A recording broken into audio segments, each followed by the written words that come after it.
Varicose వ్యాధితో బాధపడుతున్నారంట. తక్కువ ఖర్చుతో ట్రీట్మెంట్ కావాలి అనుకుంటే ఎవిస్ హాస్పిటల్ని సంప్రదించండి. నమస్తే రమ్మగారు. నమస్తే జయ. రమ్మగారు, ఏదైనా నోవెల్ చెప్తారా? ఎప్పటి నుంచో కొంతమంది చాలా మంది నన్ను అడుగుతుంటారు, ఏమంటే అది చెప్పరా అని. ఏంటిది రమ్మగారు? చెప్తా. ఎద్దనపూడి సులోచనారాయణ గారిది కీర్తి కిరీటాలు. ఎప్పుడు 10th క్లాస్ ఆ ఏజ్లో చదివాను అది నేను. బాగుంటుంది.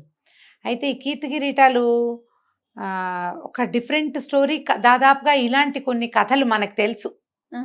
తల్లిదండ్రి విడిపోవటం, కుమారుడు ఒంటరిగా ఉండటం, మళ్ళీ తల్లినో తండ్రినో అతను కలుసుకోవటం. మనం కావిలపాటి విజయలక్ష్మి గారి విధి విన్యాసాలు చెప్పాం కదా, తహసీల్దార్ గారి అమ్మాయి కథ, కాస్త అటు ఇటుగా అలా కథ. కానీ పూర్తి కథ అది కాదు, ఫ్రేమ్ అలాంటిది అనమాట. తల్లిదండ్రి విడిపోయారు, తండ్రి మరణించాడు, కుమారుడు ఒంటరిగా ఉంటాడు.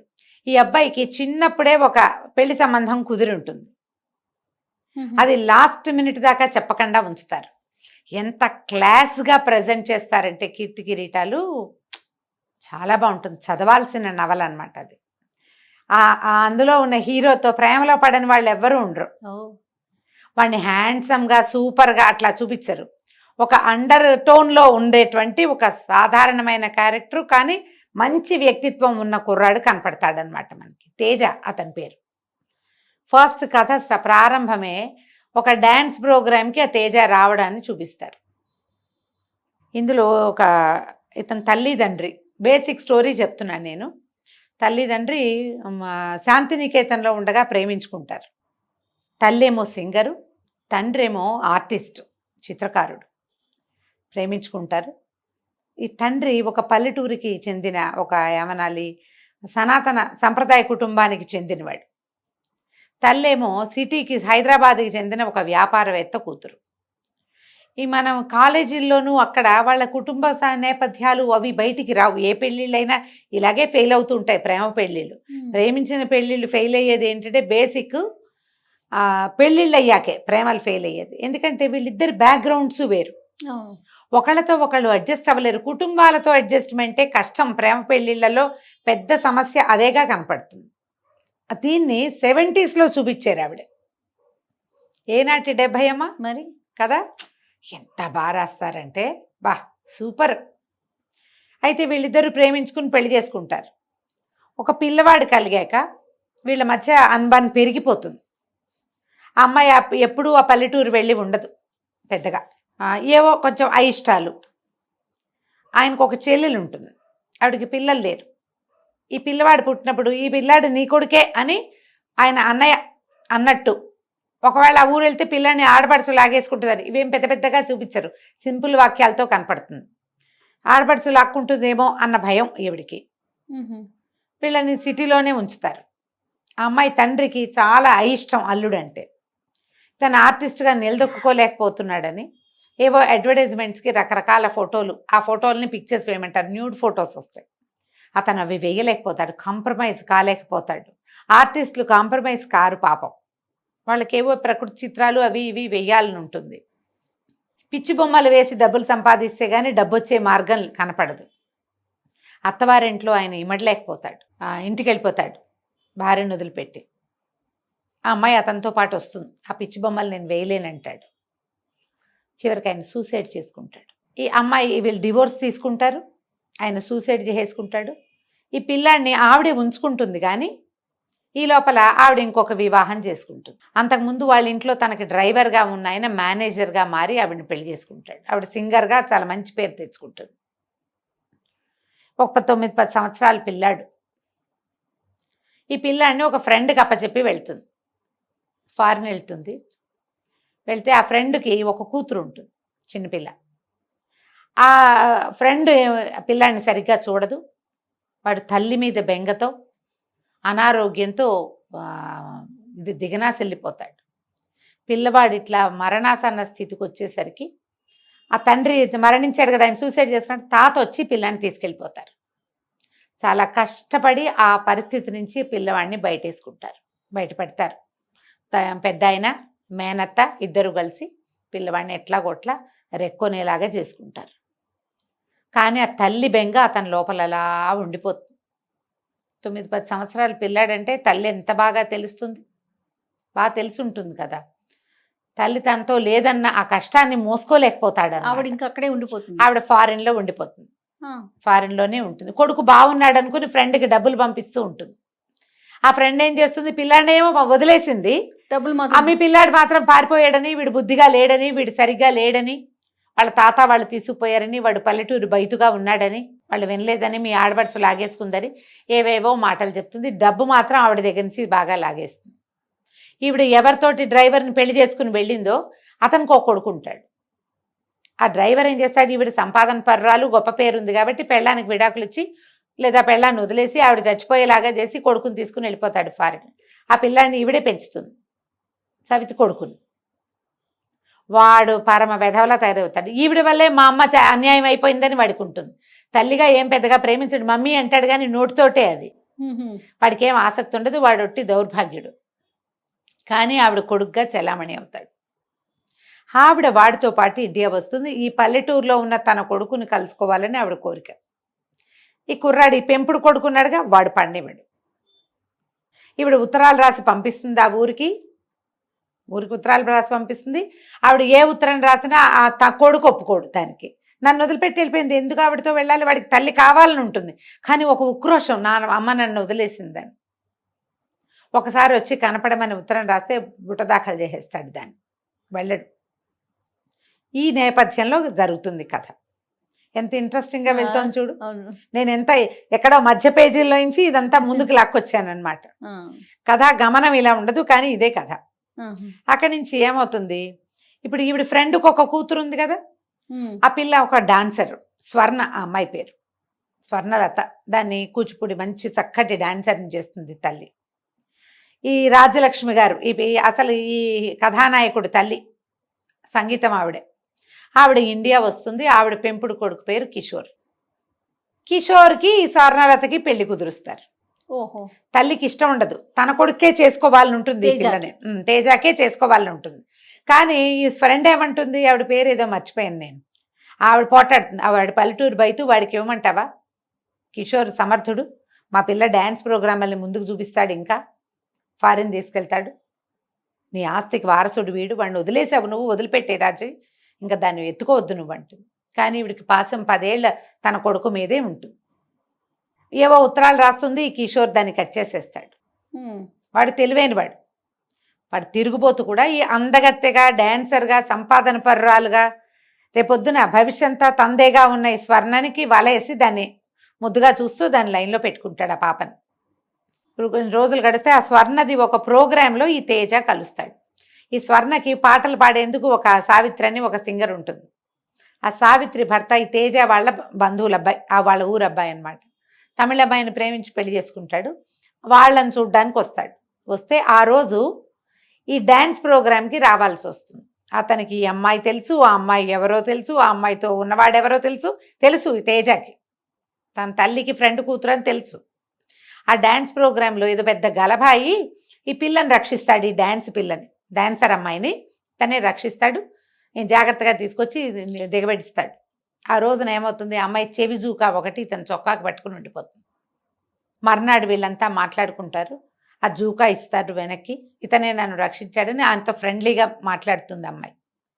తర్వాత ఏదో ఊరెళ్తూ వీళ్ళు మధ్యదారిలో కొండపల్లి ఈ ఊరుగా చూపిస్తారు. విజయవాడ దగ్గర ఉన్న మనకొండపల్లి బొమ్మలు తయారు చేయటం, లోపల ఒక చిన్న ఏమంటారు, మన ఆటవికులు అనకూడదు, ఇలా బోయలు ఆటవికులు కాకుండా వీళ్ళు ఉంటారు, పల్లెటూరు వాళ్ళు లోపల ఊళ్ళలో ఉంటారు కదా, బొమ్మలు తయారు చేసేవాళ్ళు.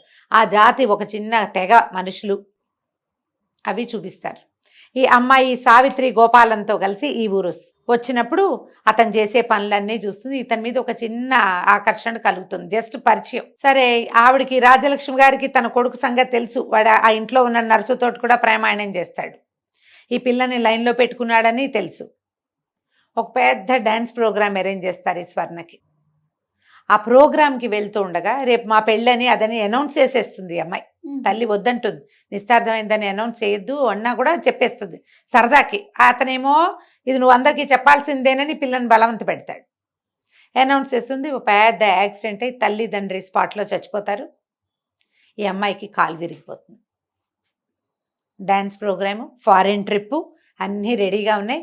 ఏమీ లేకుండా మొత్తం అప్సైడ్ డౌన్ అయిపోతుంది. తల్లి గొప్పల కోసం చేసిన రకరకాల అప్పులతో ఆస్తి ఇల్లు జప్తయిపోతాయి. ఈ అమ్మాయి మూలబడిపోతుంది.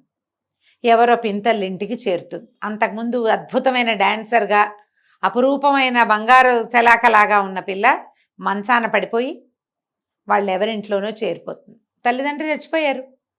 ఈ కిషోర్ ఏమో ఈ అమ్మాయి ఎప్పుడైతే కాలు విరిగిందో ఇంక ఇది అన్ఫిట్, ఇది పనికిరాదు, మనకి డ్యాన్స్ చేయలేని అమ్మాయి ఇంకెందుకు అదేం సంపాదిస్తుంది, వాళ్ళ అమ్మ దగ్గర ఏం లేవు, తన తల్లి దగ్గర కూడా రానివ్వడు అమ్మాయిని. ఆ ఎవరింట్లోనో ఉన్న అమ్మాయి కోసం ఈ తేజ వస్తాడు, ఆ స్వర్ణ కోసం. ఆ అమ్మాయి ఉన్న పరిస్థితి చూసి అమ్మో ఇది చాలా దుర్భరంగా ఉందని వాళ్ళ పిన్నికి ఏదో కొంత డబ్బులు ఇచ్చి ఈ పిల్లని తీసుకెళ్తాడు తనతో పాటు. ఊళ్ళో పెట్టుకుంటాడు.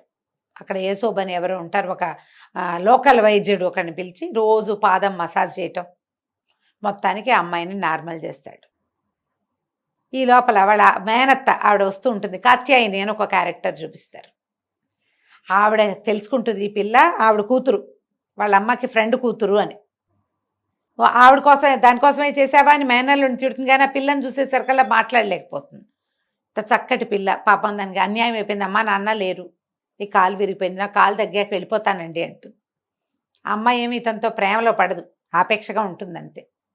వీడు మొదటి రోజు నుంచి ఆ పిల్ల మీద ఇతనికి ఆకర్షణ ఉందని ఎలా చూపిస్తారంటే ఒక నీడలాగా కనపడుతుంది అనమాట.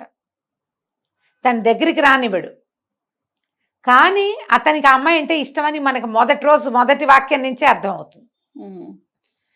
ఏ ఆపేక్షతో ఆ పిల్లని అంత దగ్గర చేస్తున్నాడు అనేది మనకి ఎక్కడా అర్థం కానివ్వరు. ఎంత టెంపో మెయింటైన్ చేస్తారంటే కథలో చదివి తీరాలి చేయదాన్ని. ఎన్నిసార్లు చదివినా నాకు ఒక టెంపో కనపడుతుంది. ఇది మనకు తెలిసిన కథే అనిపించదు, సులోచనారాణి గారు రాసే స్టైలే అలాంటిది.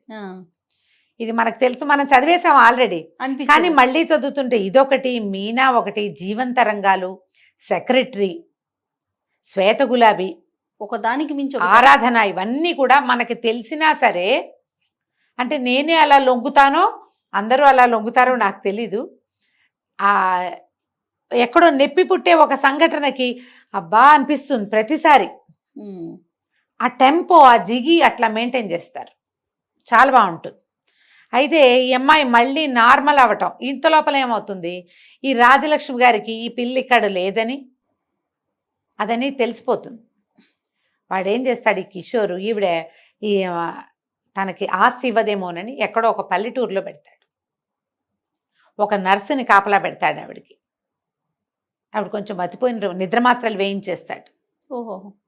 అయితే ఒక డ్రైవర్ ఉంటాడు, మొట్టమొదట ఉత్తరం ఇవ్వడానికి వెళ్ళిన వాడనమాట. అదే మనకి ఫస్ట్ సీన్ చూపిస్తారు. ఈ డ్రైవర్ కారు లోపలికి రావటం, కొండపల్లి ఊళ్ళోకి రావటం, ఆ ఉత్తరం ఇవ్వటం, ఆ ఉత్తరం తను చింపేసి పక్కన పడేయటం, అది ఫస్ట్ సీన్ అదే అనమాట. ఆ డ్రైవరు ఎట్లాగో ఈవిడ్ని చూస్తాడు. చూసి అమ్మ ఇదేమిటి ఈవిడ ఇట్లా ఉంది, ఎందుకు ఇలా ఉంది అంటే, అక్కడ ఒక ఉత్తరం ఇవ్వు, నన్ను రక్షించు వీళ్ళ దగ్గర నుంచి అని బంగారు గాజు తీసి చేతిలో పెట్టి, చేతుకున్న గాజు దాంతో పాటు పట్టుకెళ్తాడు ఉత్తరం కొడుకు దగ్గరికి. ఇంతలో ఏమవుతుంది, ఈ అమ్మాయి ఎప్పుడైతే కాలు నార్మల్ అయిపోతుంది, మళ్ళా డ్యాన్స్ ప్రోగ్రామ్ అరేంజ్ చేస్తాడు తేజ. ఎవరో స్పాన్సర్లు వస్తారు. ఎప్పుడైతే ఈ అమ్మాయి నార్మల్గా డ్యాన్స్ చేయగలదు అని తెలిసిందో కిషోర్ వచ్చేస్తాడు ఆ అమ్మాయి దగ్గరికి. అంతా నేనే చూసుకుని తేజాన్ని పక్కకు తోసేస్తాడు. ఇది ఈ అమ్మాయి నాది, మా ఇద్దరికి వాగ్దత్త, మా ఇద్దరం నిస్తార్థమైన వాళ్ళం అన్న సినిమా ఇప్పిస్తాడు. తనకి ఏం చేయాలో తెలియదు, తప్పుకుంటాడు. ఇంకా ఆ చీదర భరించలేడు. ఆ కిషోర్ని చూస్తేనే అయిష్టంగా ఉంటుంది. ఈ పిల్ల ఏం చేస్తుంది, ప్రోగ్రామ్ అవగానే పారిపోతుంది అక్కడి నుంచి, అయిపోతుంది. ఈ అమ్మాయిని ఇన్ని రోజులు ఉంచుకుంటాడు కదా, ఆ మేనత్త పెళ్లి సంబంధాలు తెస్తూ ఉంటుంది, ఇతను వద్దంటూ ఉంటాడు. ఆ పిల్లని మనసులో పెట్టుకునే వద్దంటున్నావు నువ్వని ఆవిడ పోటాడుతుంది. నీ ఇష్టం, ఈ ప్రోగ్రామ్ ఏదో వదిలేసేయని, చేసేయని, తర్వాత నువ్వు ఏ సంబంధం కుదిరిస్తే ఆ సంబంధం చేసుకుంటానని చెప్తాడు మేనత్త. దాంతో ఆవిడ ఉత్తరం రాస్తుంది, నీ పెళ్లి కుదిర్చాను, వచ్చి పెళ్లి చేసుకో అని. ఏం చేయాలో తెలియదు. ఆ స్వర్ణని వదలలేకపోతాడు. అసలు అమ్మాయి వెళ్తుంటే వీడు భరించలేకుండా ఉంటాడు. ఏం చేయాలో తెలీదు. సరే ఆ పెళ్ళికి వెళ్ళిపోతాడు, ఇంటికి వెళ్తాడు అత్తయ్య వాళ్ళ ఇంటికి. వెళ్ళాక ఆ పెళ్లి కూతురు అక్కడెక్కడో నిలబడి పువ్వులు జడేసుకున్న ఒక పెళ్లి కూతురు విసనకర్ర పెట్టి విసురుకుంటూ ఉంటుంది. ఇతను వెళ్ళి చెప్తాడు, మనసులో వేరే వాళ్ళని ఉంచుకుని పెళ్లి చేసుకోవటం నాకు ఇష్టం లేదు, అత్తయ్య బలవంతం వల్లే ఈ పెళ్లి చేసుకుంటున్నాను అని చెప్తాడు. చెప్పేసరికి అలా అమ్మాయి అటు నుంచి ఇటు తిరుగుతున్న విసనకర్రతో విసురుకుంటూ, నిర్ఘాంతపోతాడు. స్వర్ణ ఎలా వచ్చావు నువ్వు ఇక్కడికని. ఏం చేయను, వాడెవరితో పెళ్లి కుదిరితేమో వాడేమో అలా అయ్యాడు, నేను ఒక అతన్ని ప్రేమించాను, అతనేమో నా మనసులో ఇంకోళ్ళు ఉన్నారని నాకే చెప్తున్నాడు, నేను ఇంకా ఏం చేయను అంటే కావలించుకుంటాడు. నువ్వు ఎలా వచ్చావు, మాయమైపోయావు, నువ్వు ఏమైపోయా తెలియపోతే నువ్వు నా కోసం చూస్తావు కానీ పెళ్లి చేసుకోవడానికి వస్తావా నువ్వు అని పోటాడు. ఎందుకు ఈ పెళ్లికి ఒప్పుకున్నావంటే, ఈ పిల్లవాడికి ఆ పిల్లకి 5 ఏళ్ళు, ఈ అబ్బాయికి 10 ఏళ్ళు ఉన్నప్పుడు వీళ్ళ అమ్మలిద్దరు ఫ్రెండ్స్ కదా, వాళ్ళు నిశ్చితార్థం చేస్తారు ఈ పిల్లలకి. ఒక్క పిక్చర్ ఉంటుంది. ఆ అమ్మ వాడు అంటాడు, అత్తయ్య ఇది ఎట్లా కుదురుతుంది, కిషోర్ వస్తాడు అంటే, కిషోర్ ఎవడరా మధ్యలో, ఇది మీ పెళ్ళి ఇప్పుడు జరగాలన్న దానికి ఒక ప్రబలమైన సాక్ష్యం ఉంది నా దగ్గర అని ఫోటో పట్టుకొస్తుంది. ఆ ఫోటోలో భార్యాభర్తలు వాళ్ళు వీళ్ళు ఇద్దరు పక్కపక్కన నిలబడి, ఈ పిల్లలిద్దరూ ఇట్లా చేతులు కట్టుకుని ఉన్న ఫోటోలు, ఒకే రకం వాచీలు పెట్టుకుని ఉంటారు. నిశ్చితార్థం ఫోటో, 10 ఏళ్ల పిల్లాడు 5 ఏళ్ల పిల్లకి నిశ్చితార్థం చేసుకుంటారు. ఈవిడ అన్నయ్య, ఈ తేజ వాళ్ళ నాన్న చెల్లెలకి ఆ ఫోటో పంపిస్తాడు. నిశ్చితార్థం చేశాను తేజకి, వీళ్ళ బలవంతంతో నీ సరదా తీరుతుందని నీకు ఫోటో పంపుతున్నాను. మరి పిల్లలు లేరు ఆవిడికి, మేనల్లుడే ఆవిడ కొడుకుగా అనుకుంటుంది, అందుకని ఆ ఫోటో ఈవిడ దగ్గర ఉంటుంది. 5 ఏళ్ల చిన్నపిల్ల మర్చిపోయింది, 10 ఏళ్ల వాడు మర్చిపోలే దాన్ని. ఈ అమ్మాయికి తన ఒక వాగ్దత్త అయిన భార్య అని వాడికి తెలుసు, అందుకే అమ్మాయిని రక్షిస్తాడు, అందుకే అమ్మాయిని వెంట పెట్టుకు తీసుకొస్తాడు. ఇది తన వైఫ్ అని వాడి బ్రెయిన్లో ఉంటుంది లోపల, ఎక్కడా బయటపడనివ్వరు జయ.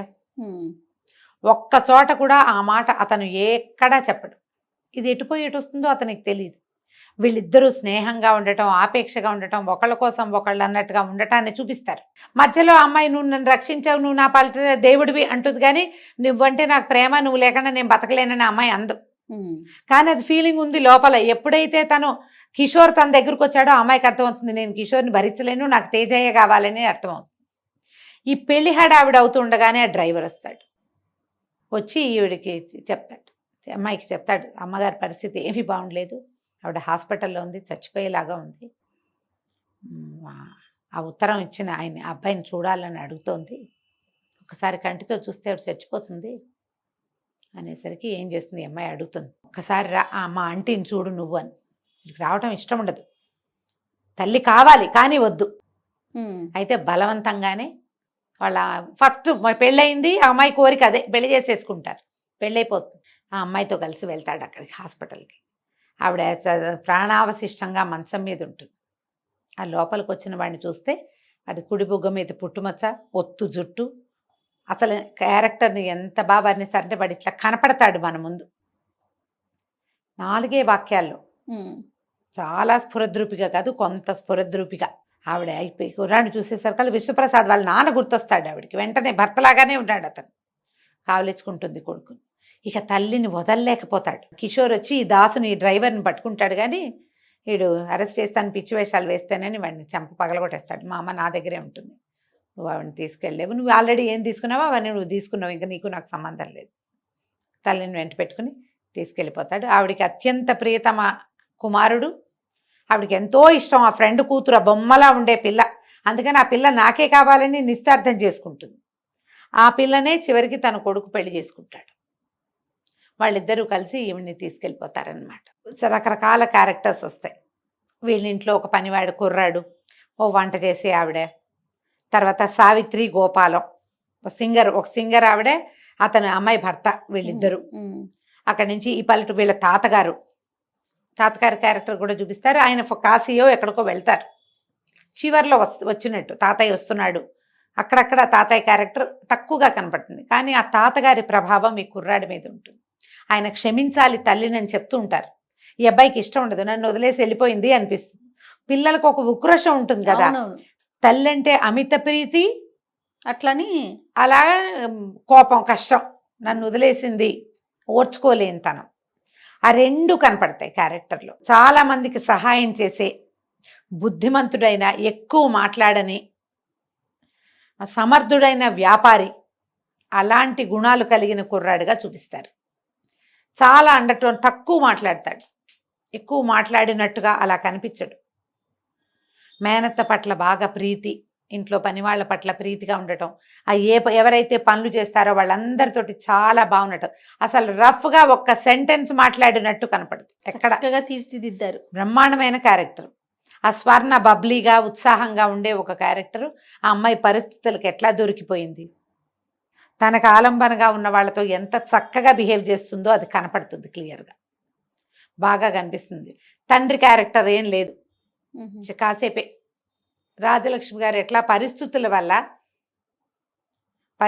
వల్లే ఆవిడకి భర్త అంటే అయిష్టం కాదు, పరిస్థితులతోటే ఎలా అయిపోయింది. తన తండ్రి ఒక పని మనిషిని పంపిస్తారు ఈ పిల్లాడితో పాటు ఊళ్ళో ఉండడానికి.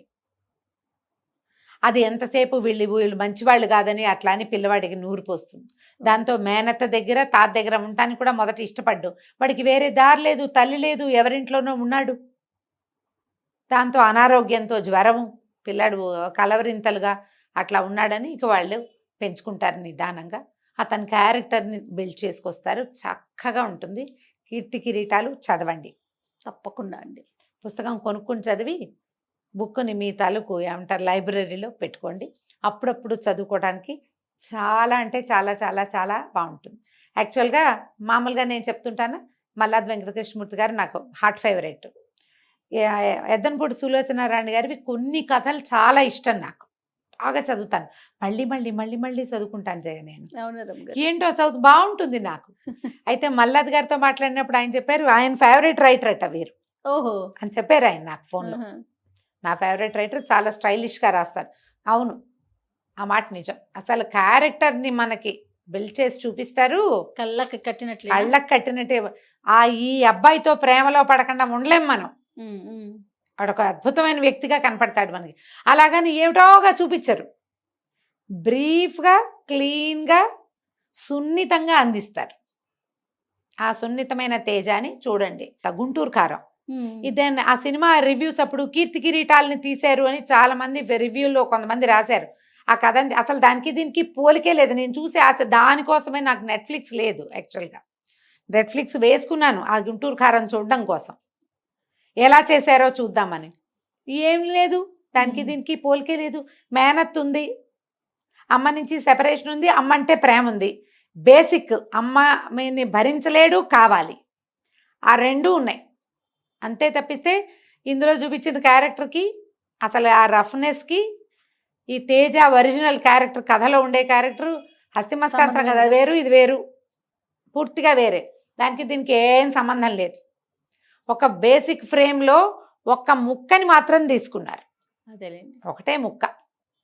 అసలు ఈ కథలో తండ్రే కనపడ్డు మనకి. తండ్రి క్యారెక్టరు లేటెస్ట్ వ్యవహారాల ప్రకారం తాగుబోత్తనాలు, తాగేస్తూ ఉండడాలు అసలు అక్కడ లేనే లేవు. కాబట్టి దాంతో పెట్టుకోవద్దు. ఇది అదేనని మీరేమైనా ఫేస్బుక్లో చదువుంటే పొరపాటును కూడా అలా అనుకోకండి. కీర్తి కిరీటాలు వేరు, కీర్తి కిరీటాలు పూర్తిగా వేరు. హ్యాపీగా కీర్తి కిరీటాలు కొనుక్కుని చదువుకోండి తప్పకుండా అండి. నమస్తే. నమస్తే చెఫ్.